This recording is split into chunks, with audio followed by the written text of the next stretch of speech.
Here, eat this. This is better for you. It's better for you. No, don't take that. That grass cake is not for you. You're the king. Those are my children feeding the goats. Somehow, it sounds just like my couples in my couple therapy sessions. One partner says, this is good for you. Take whatever I have and do it my way. The other partner says, like, no, you cannot do it that way. Don't eat this. Don't do that. And I have control of these resources. It's not for you.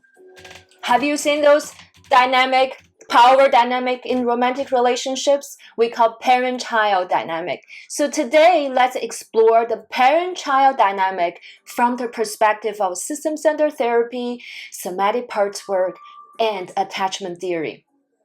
Welcome back to the Happiness Games for Romantic Relationships. If you don't know me, my name is Exile Martins. I'm a licensed marriage family therapist in the state of California. My specialty is couple therapy, somatic couple therapy. I have special trainings in somatic psychology, in couple therapy, and I receive ongoing trainings from the System-Centered Therapy and Research Institute. Let's begin. So why do you call it a parent-child dynamic?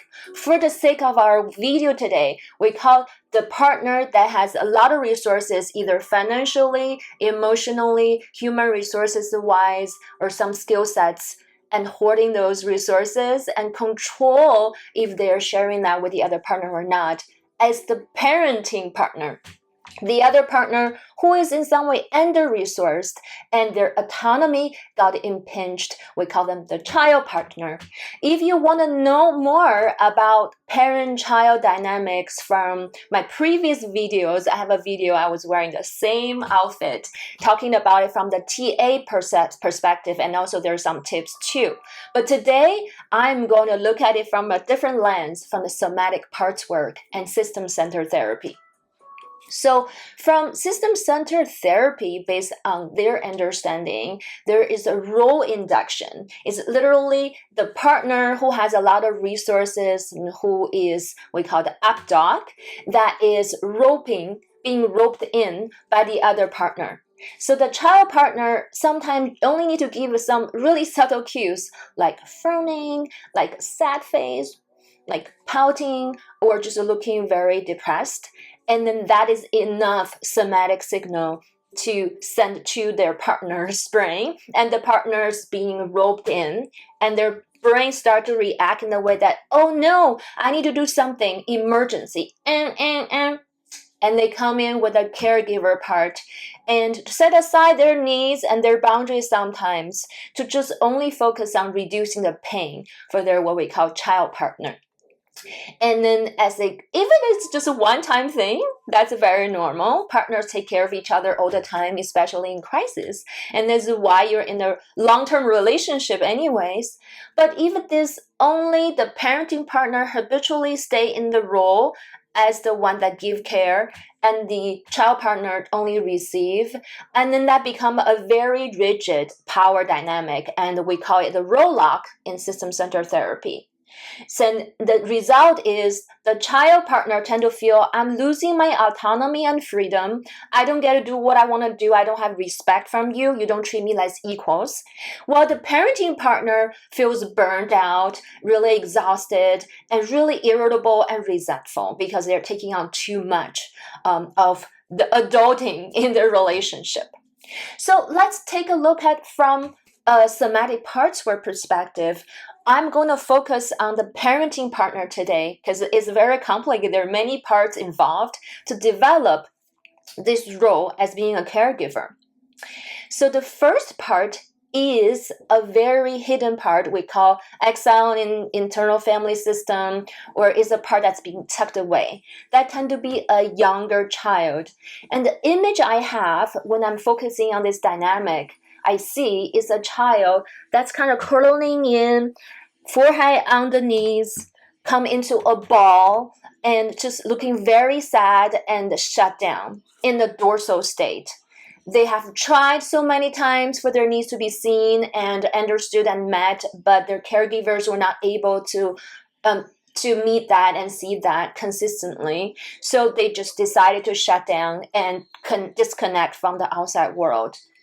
And this part is being tucked away. A second part, it might be a much older part, we call a protective part, that it's a manager in some way. I'm very familiar with that part. So that part tends to be disconnected from this child part and stay mostly upward. For me, when I'm exploring, mostly in the head, in the arms, there's a lot of doing, a lot of agitation and energy in the limbs to do, to think, to plan, to organize, to achieve. Yes, I have a very superior manager part. That's people when they ask me, how do you raise twins and having a successful private practice while producing a play? I have a really great manager part, and I have my team with me. So this part tend to have a lot of tension, and if you get into it, there's a little bit jittery in the arms and the hands, and also a little bit shakiness because it's very charged. It's in the sympathetic state, fight or flight. It constantly looking for things to do, take care of things, do, reaching out. They always see challenges, they always see tasks. This part tend to be burned out. And then there's another part that kind of work really closely with this part. We call them the critic. And then sometimes they turn in to criticize self for not doing a good job. Sometimes they turn out to criticize their partner for not doing a good job. What I see, for example, Johnny is very organized, is the parenting partner in this relationship, and Eddie is the child partner in the relationship. So Johnny, whenever he sees his partner couldn't keep a job and lost the job, feeling really sad and frustrated and depressed, they got immediately activated. The manager got activated in him, and he started to take care of him, looking for resources for Eddie to look for a job and provide emotional support, validation, really comfort him. But then the critical part in Johnny discovered that, well, how come Eddie doesn't work at home and still not clean up, and Eddie leave crumbs all over after he eats, and Eddie is not doing laundry the way he wants him to do. So Johnny started to get very critical and start to pass judgment towards Eddie, and either showing up as a sulking or sometimes some remarks that's kind of jabby. And then this part tend to have a very blocked heart. Really hardened in the chest area and jaw and neck, locked jaw. And words come out of the mouth tend to come from the back of the throat, which is very restricted. And because it's this connection of the heart, it's very hard to resonate with the other person when you're blocking, harden the tissue around your heart area. Our heart is an important organ for us to communicate with each other. It's an extension of our brain. In here, when we do not have that turn on, the resonating is not happening between people, we do not feel connected. So a lot of times when partner is overworked, overburdened by their manager part, enslaved by their manager part, and turn into the critical part to point finger at their partner, they are already having a lot of tension, disconnection from this region down, and then they cannot feel emotional connection and warmth with their partner. It's very sad indeed. I have seen in my clinical practice that the parenting partner can be on the spectrum from anxious attachment to avoidant attachment to disorganized attachment. So there is not a particular attachment style I see that dominating a showing presentation as a parenting partner in the parent-child relationship. So thank you for staying till now. It's time for tips and guidances.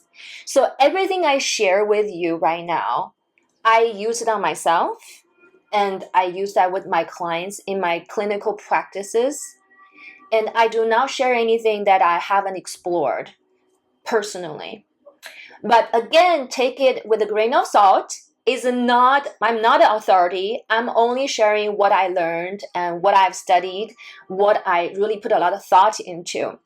So try on. The most important thing is for you to find your own gem, what works for you. So the first step, what I do is to notice, to create an awareness of this state, either the manager state or the critical state, especially in the romantic relationship. When your critical part is showing up, you start to, fold your arms, cross your arms in front of your chest, you start to point fingers, you start to, do this and arch your back and assuming this dominating one-up position to criticize, judge, and to blame your partner. Take note of that and maybe verbalize it as saying, ooh, my critical part is really activated right now. Let me take a moment to talk to this part of me. And the second step is to understand what is the feelings this critical part wants to express. A lot of time is frustration, irritation, right? Anger, which is when your expectations are not met. We tend to have those feelings where our boundaries are crossed. So it's a good time to slow down and ask yourself, what are my expectations of my partner in this case? Which is very normal. We all have expectations for ourselves and other people. It's good to know what is going on inside of you. What is your value that created this expectation? Our brain are constantly being corrected, being nurtured, being changed by our external environment since we were born and grow up with our caregivers. Lisa Barrett calls it the niche. We all have our own niche. In my understanding, is those neural pathways that reflecting values. What's important, what we need to pay attention to. Maybe for me, it's the cleanliness of the table. Maybe for you, is to go with your creative energy to do things and disregarding the mess on the table, right? So our niches are different. It's important to bring awareness to what is your niche, what is your partner's niche, and then come in to negotiate. So the third step is really to communicate your boundary, your needs, and how can you come out with a plan together for both of you to see your needs. And if you want a long-term change, what I call permanent change, I really recommend the fourth step, which is to go inside and do some inner child work. Really discover and find that part of you that's been exiled, that's been tucked away. What are the needs of this part? Maybe this part need to be seen, need to be cuddled, need to be fed, need to be entertained. I don't know. It's good for you to discover that part and spend some time with that part. So that is our parent-child dynamic revamp. And if you're interested to get to know more about attachment and how that impacts those parts development, you can come to look at my video on the attachment, secure attachment, how to build that, and also the series of attachment, different types of attachment. I will see you next week, my friends.